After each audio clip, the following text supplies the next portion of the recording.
ఓం శ్రీ గురుభ్యో నమః. అందరికీ నమస్తే అండి. శ్రీమద్ భగవద్గీత 10వ అధ్యాయం విభూతి యోగం నుంచి 17వ శ్లోకం. ఆ శ్లోకం యొక్క అర్థం తెలుసుకుందాం.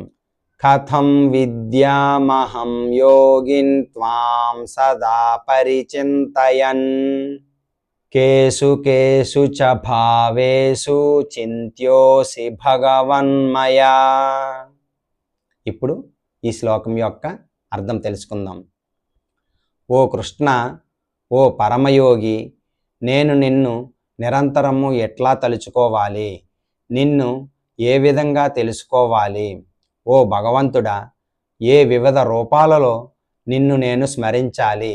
విన్నారు కదండి ఈ శ్లోకం యొక్క అర్థం. రేపు మరొక శ్లోకంతో మళ్ళీ కలుసుకుందాం. హరే కృష్ణ.